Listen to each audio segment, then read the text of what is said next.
आज की वीडियो को सुनने के बाद अंत में आपको ये पता चलेगा कि आखिर हर मनुष्य गलती कहाँ करता है और आप गलती कहाँ कर रहे हैं। सिर्फ वासनाओं में नहीं, बाकी सभी आडंबरों में जो आज खुद ब खुद पैदा हो रहे हैं।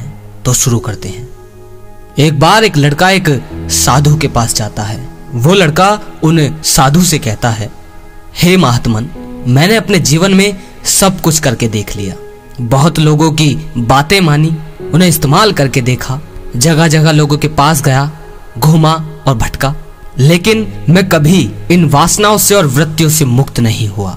मुझे आज तक वो तरीका पता नहीं चल पाया जिसे एक बार जानने के बाद मैं पूरी तरह से मुक्त हो जाऊं। हे महात्मन, मेरी सहायता करें, मैं बड़ी उम्मीद लेकर आपके पास आया हूँ। वह साधु मुस्कुराते हैं और उन्होंने उस लड़के से कहा, यही तो सबसे बड़ी गलती है कि तुम वो एक चीज चाहते हो। अगर सामान्य भाषा में कहूँ कि तुम वो एक बटन चाहते हो जिसे दबाने के बाद तुम खुद ब खुद वासना से रुक जाओ। वह साधु उस लड़के से कहते हैं, क्या मैं तुमसे सवाल पूछ सकता हूँ? वह लड़का बोलता है, जी महात्मन। वे साधु कहते हैं, तुम्हारी उम्र क्या है? वह लड़का कहता है, महात्मन, मैं 22 साल का हूँ। वे साधु उस लड़के से पूछते हैं, तुम अभी क्या करते हो? वह लड़का बोलता है, महात्मन, ज्यादा तो कुछ नहीं, बस अभी शिक्षा ले रहा हूँ, अध्ययन करने जाता हूँ, यानी पढ़ाई करने जाता हूँ। वे साधु उस लड़के से पूछते हैं, क्या तुम किसी खेल में निपुण हो? वह लड़का थोड़ा सा सोचता है और कहता है, नहीं महात्मन। वे साधु उस लड़के से पूछते हैं, क्या तुम्हारे जीवन में कोई ऐसा कार्य है जिससे तुम्हें बड़ी ही प्रीति है, बहुत ही प्रेम है? वह लड़का थोड़ा सोचता है और कहता है, नहीं महात्मन, ऐसा भी कुछ नहीं है। जो भाई अभी यहाँ तक टिके हुए हैं उनका बहुत बहुत आभारी हूँ। अब जो बात साधु कहने वाले हैं उस लड़के से, उसे पूरे अंत तक और गहराई से समझना, क्योंकि वही तुम्हारे दुखों का सबसे बड़ा कारण है और इसी के लिए तुम इस वीडियो पर भी आए हो। वे साधु उस लड़के से कहते हैं, पहली बात तो तुम जवान हो, दूसरी बात तुम्हें वासना या वृत्तियों के बारे में नहीं, समय के बारे में समझना होगा, क्योंकि अगर मैं तुम्हारी काम वासना को खत्म कर दूं तो तुम किसी और वासना को पकड़कर रोना धोना शुरू कर दोगे, क्योंकि यही इंसान की प्रवृत्ति है। वह जवान लड़का कहता है, हे मुनिवर, आप ही मुझे बताएं कि समय क्या है और इसका करना क्या है?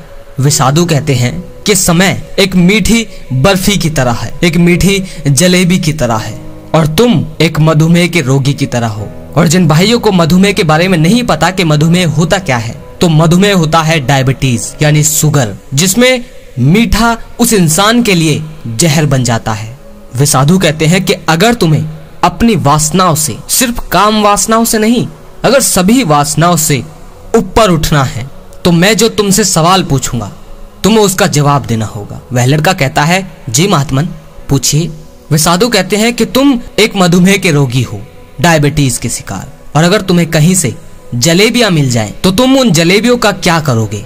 वह लड़का थोड़ा सोचता है और कहता है कि मैं उन जलेबियों को फेंक दूंगा। वे साधु कहते हैं कि अगर तुम उन जलेबियों को फेंक दोगे तो उन जलेबियों का उनका अपमान होगा। तो वह लड़का कहता है, तो मुझे क्या करना चाहिए महात्मन? वह साधु उस लड़के से कहते हैं, तुम्हें ना तो उन जलेबियों को फेंकना है जिससे उनका अपमान हो, क्योंकि वो मिली तुम्हें है तो वो तुम्हारी है, और अगर तुम उन्हें खुद खाते हो तो मौत तुम्हारी निश्चित है, क्योंकि तुम मधुमेह के रोगी हो। तुम्हें उन जलेबियों को बांट देना है, क्योंकि अगर तुम उन जलेबियों को बांटते हो तो ना तो उनका अपमान होगा ना ही तुम्हारी मौत, उन जलेबियों का फिर सदुपयोग होगा। यहाँ जलेबी का मतलब है समय। अगर तुम उन जलेबियों को खुद खाते हो, उस समय को खुद के लिए इस्तेमाल करते हो, हर चीज को भोगने में, अपने दुख को अपने आनंद के नीचे छुपाने में, मजे को खोजने में, तो हर समय, हर मिनट, हर सेकंड तुम्हारी वृत्तियां बढ़ेंगी और दुख भी। वे साधु कहते हैं कि तुम इस बात का अंदाजा खुद से लगा सकते हो कि जितने भी अलग अलग तरह के दुख के आडंबर तुम्हारे मन में उत्पन्न हुए हैं, जितने भी तरह के मानसिक रोग तुमने आज खुद ब खुद उत्पन्न किए हैं, वो सब कभी भी व्यस्त जीवन में नहीं बन सकती। ये सभी वृत्तियां सबसे ज्यादा तभी बनती हैं जब तुम उस जलेबी को खुद खाते हो, यानी उस समय को खुद के भोगने में इस्तेमाल करते हो।